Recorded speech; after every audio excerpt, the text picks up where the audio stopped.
Hello everyone, আসসালামু আলাইকুম। কেমন আছেন সবাই? আশা করি সবাই ভালো আছেন। আমরাও আলহামদুলিল্লাহ ভালো আছি। অনেক দিন পর এইভাবে ভয়েস দিয়ে তারপরে ভিডিও বানাইতেছি।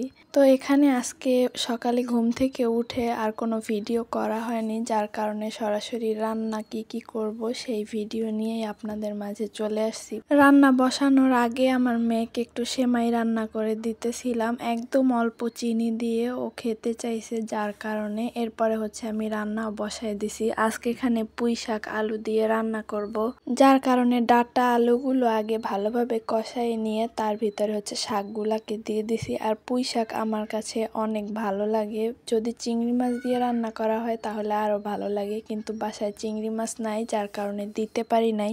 এরপর একটা কবুতরের বাচ্চা, যেটা আজকে রান্না করব আলু দিয়ে। তো এখানে যে প্রথমে মশলাটা কষাই নিছি, এরপর এর ভিতরে পরিমাণ মতো আলু দিয়ে তারপরে এটাকেও কষাই নিতেছিলাম ভালোভাবে। এরপর গোশগুলাকেও দিয়ে দিছি এর মধ্যে দিয়ে, এখন এগুলাকে ভালোভাবে কষাই তারপর রান্না করে নিব। আর রান্না বান্না শেষ হয়ে যাওয়ার পরে এভাবে সবকিছু একটা বাটিতে তারপরে বেড়ে নিছি।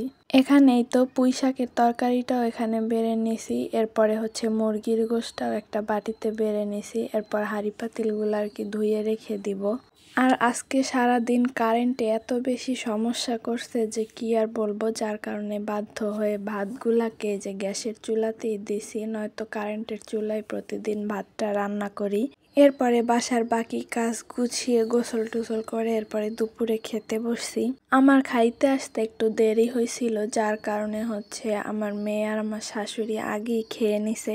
এরপর দুপুরে খাওয়া দাওয়া শেষ করে আমি আর আমার মেয়ে ঘুমাই। অবশ্য আমি ঘুমাই নাই, আমার মেয়ে ঘুমাইছিল, আমি শুয়ে শুয়ে মোবাইল টিপতেছিলাম। ওই রকমের প্রতিদিন আর বিকালে ঘুমানো হয় না, মাঝে মাঝে হয়, মাঝে মাঝে হয় না। এরপর বিকেলবেলা ঘুম থেকে উঠে তারপরে আবার এই যে লিচু খাইতে আসলাম। ওই দিন যে লিচু আনছিল ওই লিচুগুলো অনেক টক ছিল, যার কারণে আমার মেয়ে খাইতে পারে নাই। তাই আবার এই যে ভালো লিচু মানে বড়গুলা দেখা আনছে, এগুলা অনেক মিষ্টি, এগুলার থেকে আমার মেয়ে খাইতে পারছে। তো এরপরে আবার লিচু টিচু খাওয়ার পরে সন্ধ্যার দিকে গেছি। যেহেতু বাইরে বৃষ্টি হচ্ছিল দুপুরের দিকে, তো কেমন যেন মনটা কিছু খাইতে ইচ্ছা করছিল। তারপরে দেখলাম বাসায় কি আছে।